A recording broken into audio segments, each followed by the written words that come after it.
La médaille, tu la sens pas échapper, elle s'échappe d'un coup. Tu passes la ligne d'arrivée du 3e match et là tu sais que l'autre a 3, donc elle est qualifiée, et toi t'as pas 3, donc t'es pas qualifié.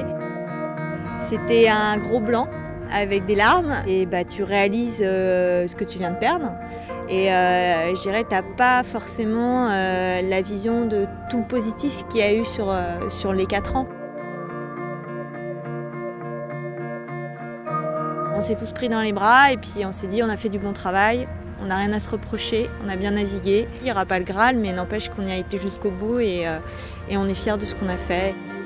On s'est tous réunis, toute l'équipe de France, à l'École nationale de voile à Quiberon pour faire justement le bilan de cette Olympiade et des JO.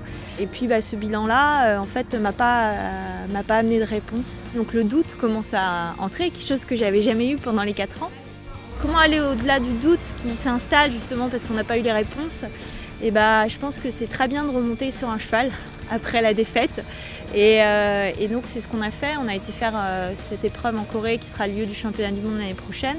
J'avais pas envie d'y aller, J'avais pas envie d'y aller, je faisais des cauchemars. Et puis du coup je me dis mais non, je vais y aller et puis je vais me rendre compte que non, j'étais nulle et puis qu'elles sont très fortes. Et puis au final, le fait d'être remontée sur le bateau et puis d'avoir gagné et puis d'avoir éliminé ces fameuses Espagnoles championnes olympiques en demi-finale, c'est un coup sur 2 quoi.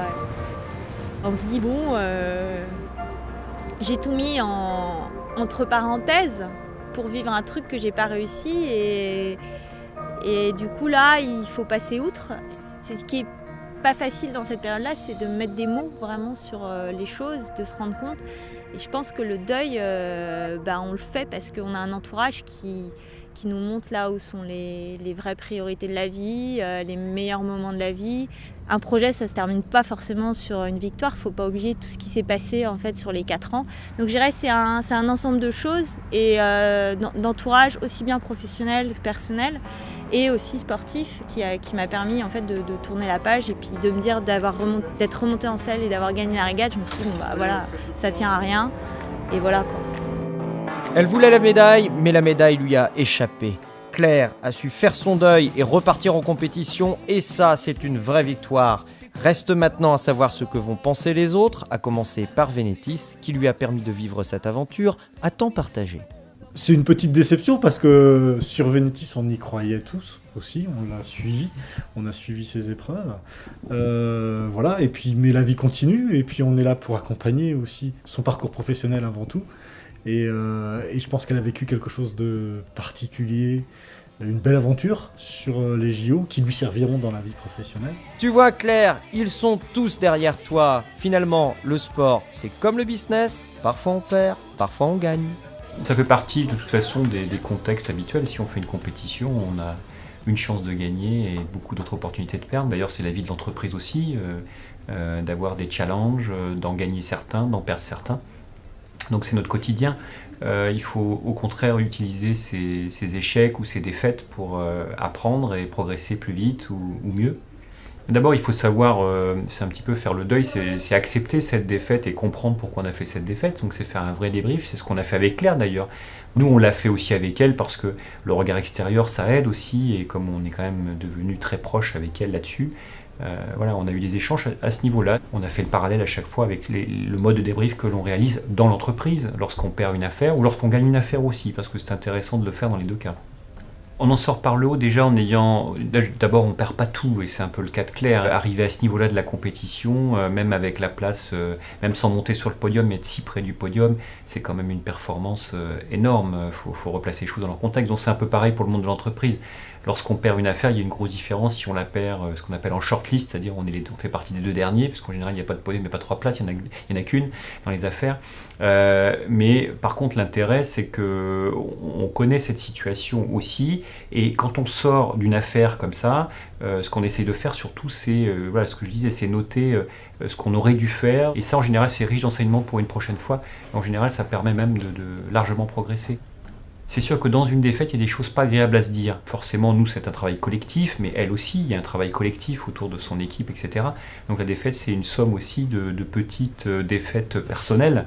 Et la difficulté, c'est de savoir les partager sans que l'un ou l'autre se sente humilié ou pointé du doigt parce qu'il porterait un fardeau un peu plus lourd que les autres. Claire nous a aussi renforcé dans cette idée-là, dans cette approche-là, parce que dans son sport, on est beaucoup plus affûté sur ce sujet-là. La victoire est toujours le rebondissement des échecs. Et là, on a été au bout et on ne peut pas rebondir derrière. Mais en fait, on va rebondir sur les autres choses de la vie, sur sa carrière professionnelle, sa vie privée, etc. Et c'est ça qui nous fait tenir et qui fait, on a eu la chance de vivre 4 ans énormes au niveau émotion, au niveau expérience, au niveau sportif. Ça ne se termine pas sur ce résultat-là. Il faut le prendre dans sa globalité. Qu'est-ce qu'elle est philosophe! T'as raison Claire, en cas d'échec, faut savoir prendre du recul. L'intérêt de cette expérimentation avec Claire, c'est que pendant 2 ans, on en a parlé. Alors c'est pas du tout un échec, puisque c'est de l'ordre de l'expérimentation, prouver qu'on peut vivre en même temps un projet personnel et un projet professionnel.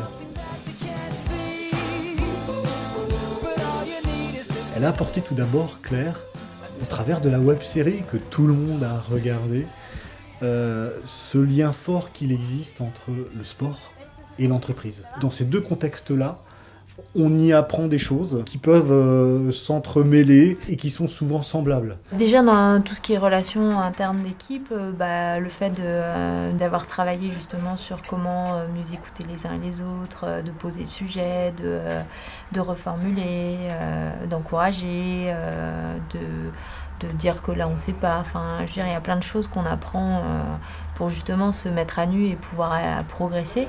Et c'est ce que j'applique pareil dans mon quotidien ici à Isatech. Bon, maintenant Claire, la question qu'on se pose tous, qu'est-ce que tu fais après les JO? Toute possibilité est possible. J'envisage peut-être d'essayer le catamaran avec mon mari pour Rio. J'envisage tout et en même temps rien. Je suis pas très... Là, j'ai envie de réussir ma montée en compétences.